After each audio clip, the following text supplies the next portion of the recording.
So this is the Semgrep dashboard. We now have benchmarks for Semgrep. So this is the chart we're getting, and I guess we're going to add a few more to that. So each group is a set of rules and repository that we scan. So that's something for Zulip, something for Node.js scanning some other repo. And here std is the baseline, so I set everything to 100% because for readability, I think. I don't know. Anyway, we get some stuff normally. So we see here if we disable the Bloom filter optimization, then it takes 30%, 31% more longer. So yay, Bloom filter optimization. The rest is not so great.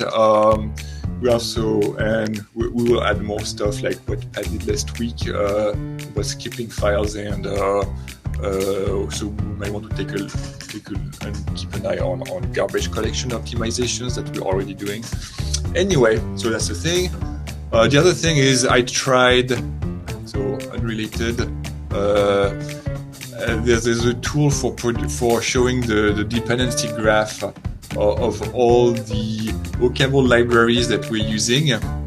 So that's for Semgrep. So all the Dune projects within this Semgrep will be taken into account, producing a big graph, which is here. Ta-da! This is pretty unreadable because mostly, if we look closely, it's because here we have all the sister languages. Each of them is a library, it's rather boring. And also same thing for the fur languages, they're all here. We can focus on some library. I'm not sure how that's useful, but if we focus on just, let's say, a simple one that I did earlier, just the space grep library, and that gives us something readable. Here we go. So we see this space grep is toward the bottom, and we see everything that depends on it and everything that it uses. It doesn't use very much. So yeah, that's the thing. I did it on OCaml tree sitter. This is simpler because then it is just the code generation, so it's relatively simple and does its own thing. So that's what we get. We could if there's a, I don't know if anyone is interested in that, but it's something that we could use if we wanted to show how code is structured. Anyway, I thought it was fun to show. Yeah, that is awesome. Thank you, Martin. That's really cool. Also exciting to see that the Bloom filter looks like it might be merged soon since it's part of the standard. Adam, you are up next. Cool. And my internet is not terrific, so let me know if I cut out. You want to do video off, Adam? Is that easy? Yeah, let's do that.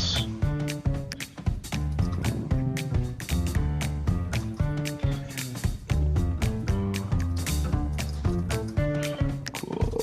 Okay, so I'm going to share the S3 and webhooks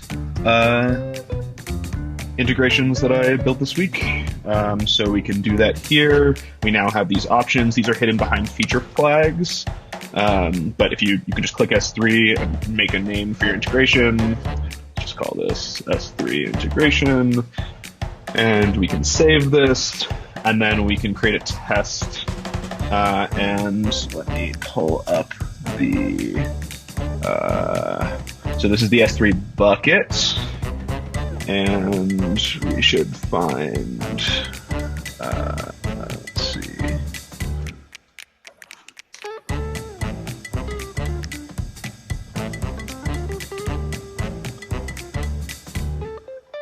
Come on, S3.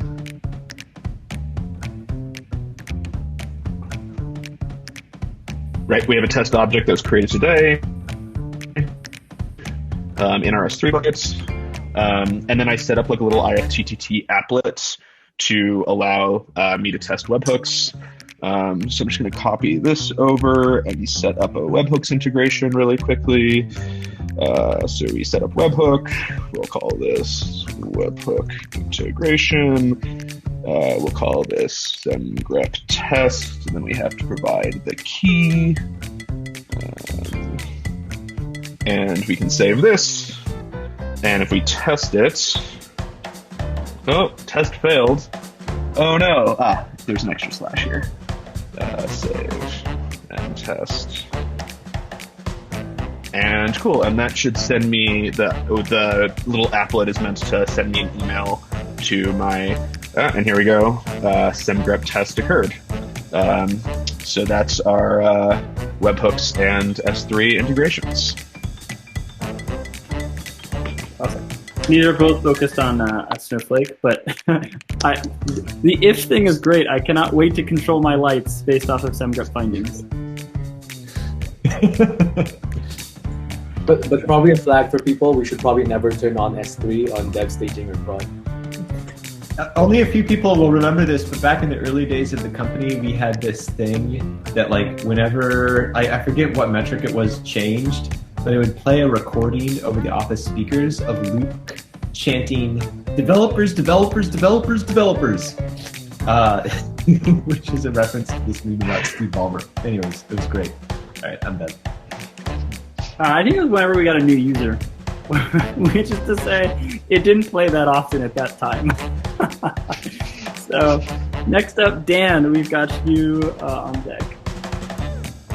Yeah, it'll be great to be back in an office together because we can do fun stuff like that. Yeah. Like a startup. So I just want to show you all who participated in Hack Week a gift that you will be receiving because of that.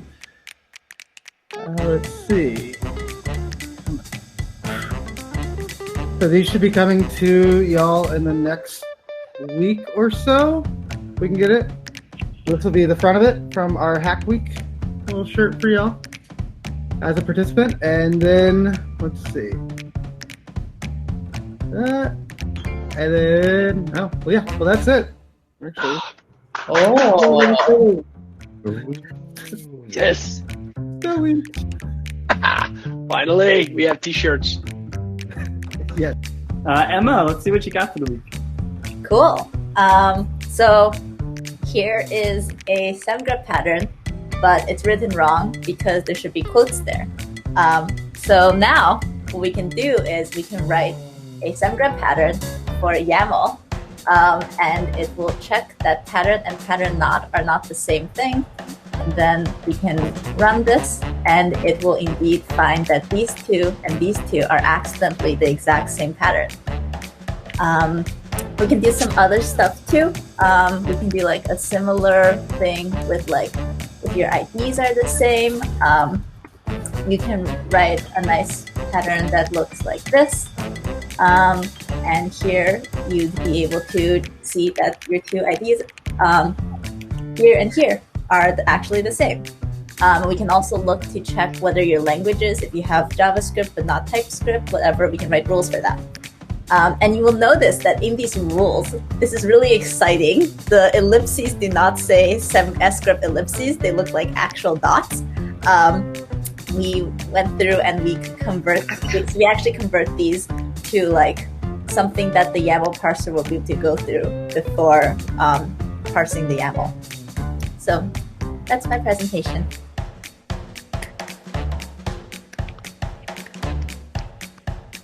Thank you, Emma. Benson, you're up next, followed by Clara and then myself. Do we have any other folks who want to add their names to this?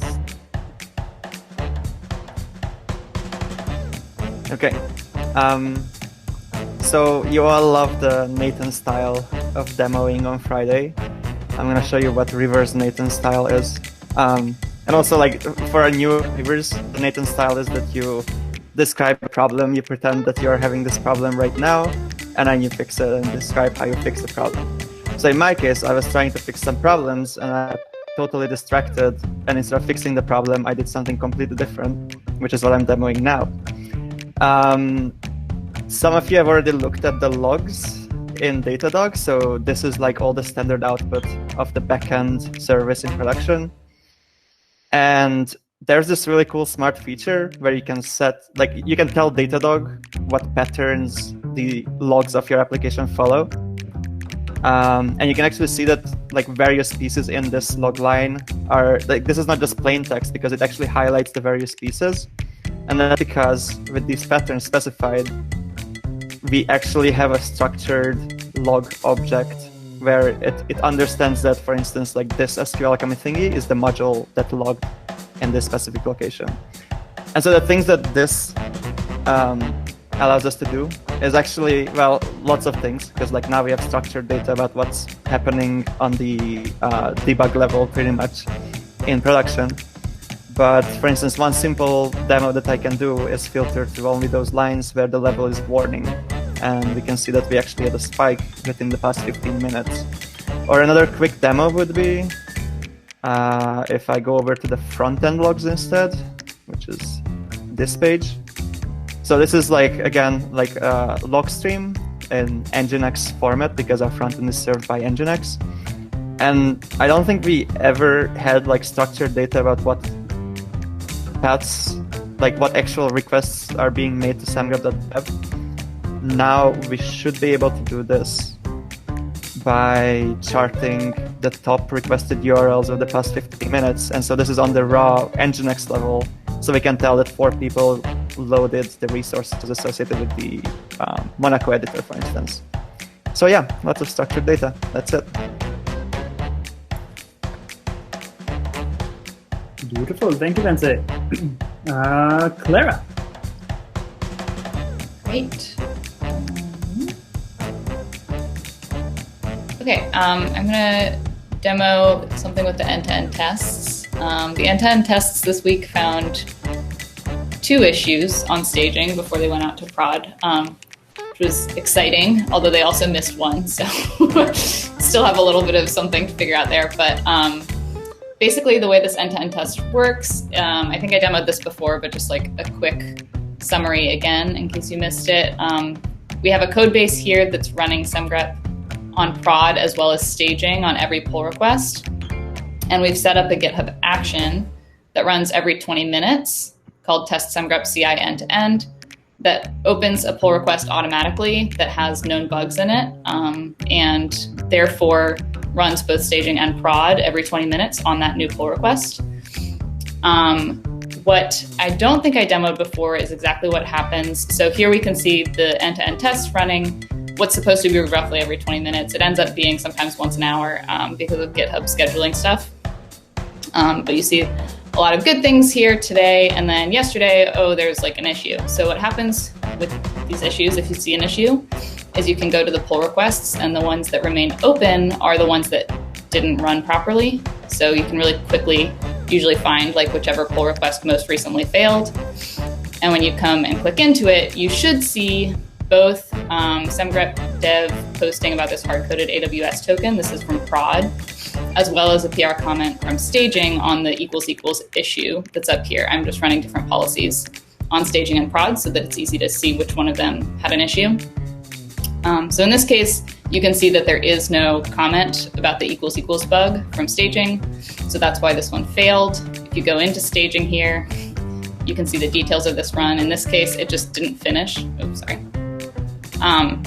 In this case, it just didn't finish. We get this nice aborted message that we've seen only, I think, a handful of times. But now we've got basically more reproduction of some of the issues that our customers have reported to us, which is exciting. And then the one other thing I wanted to show is that this week I also worked on revamping our Slack notifications to look different.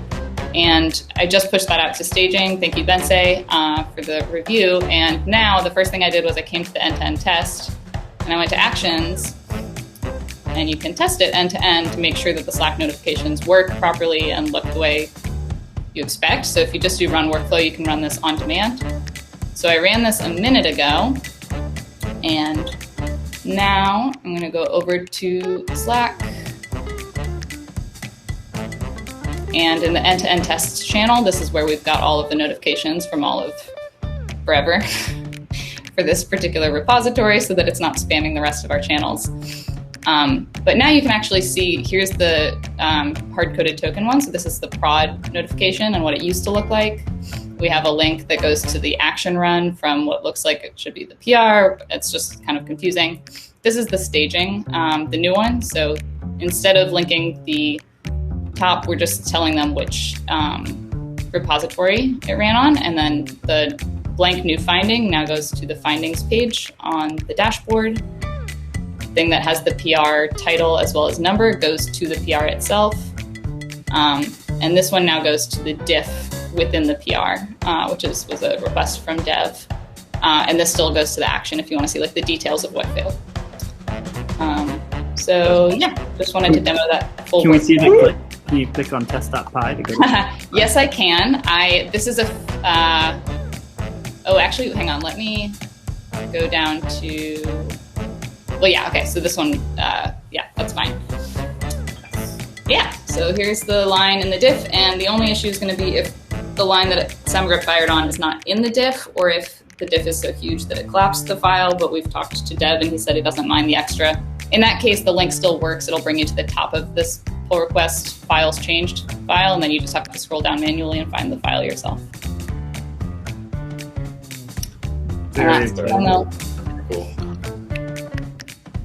Cool. Ethan, I think you're up. Yes, and I apologize. I'm sort of trying to figure out how to present. That's okay. While Ethan does set up, does anybody have other demos after would like to go? All right. So can people see? We're able to see. Yep. Okay, great. So, excuse me. So I'm working on integrating the Scala programming language in Semgrep, and to do that, one of the things that's necessary is to improve the tree sitter grammar for Scala. There is an existing one, but it's sort of incomplete.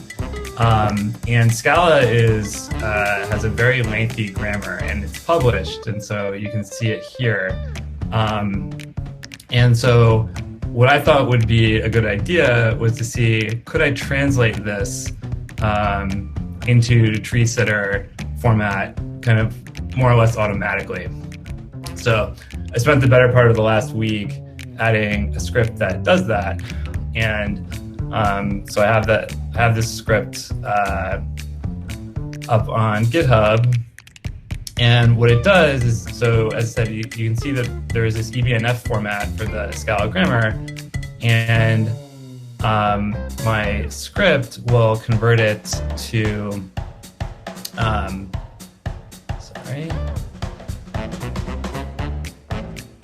something that looks like this. So as you maybe can see, it is quite similar to what we had here. And the reason I did this is as there are so many rules that to do this by hand and have any confidence that they actually are working correctly would have been pretty difficult in my view. So anyway, so I've gotten this script working, and I can show that already I sort of just made up sort of the most complicated off the top of my head example of Scala syntax that I could. And as you can see, there is a ton of different syntax that gets identified. But you know, I can change it, and you know, I can break it for the test. But what's really cool is that I've spent very little time actually on individual rules. For the most part, there are a couple of like little things that I had to tweak here and there, but things just kind of like magically work because it is translated directly from the official language published grammar. So my hope is that this this tool could actually potentially be useful for other languages down the line that maybe already have a published EBNF grammar. So the work is not quite done. Not everything works yet, but it's pretty exciting how much it already is capable of doing. Also, Scala can be horrifying. depending on the syntax. Ethan, this is awesome. Is it in scope to do a blog post about this and/or like share it with the broader tree sitter community? Yeah, I've already been thinking about that because, as I said, like there's value to this because it really is kind of like a one-to-one mapping from my EBNF syntax to the tree sitter syntax, and I think it's like far better to work with than the JavaScript DSL. So yeah, I think it could be quite useful and definitely should be written about and potentially broadcast. Do we know if other languages have this sort of published syntax? I think like Scala seems to be anomalous in a bunch of ways in terms of how formal they are in terms of getting. Lua has one. I wrote the transpiler in Lua, so it was a natural thing to check. But fantastic! Thank you so much, Ethan. Any other demos? Things you're excited about? Just kind of looking around the room, I feel like there's been some cool fixes, some new job descriptions that are up, some Snowflake accounts that are working, some SSO goodness. But I guess those things just don't make the cut. So we look forward to seeing the finished product next week from all those folks. We, I believe, have a CEO update in 30, 45 minutes. So we'll see you all for that. And thank you so much for an awesome week and awesome demos.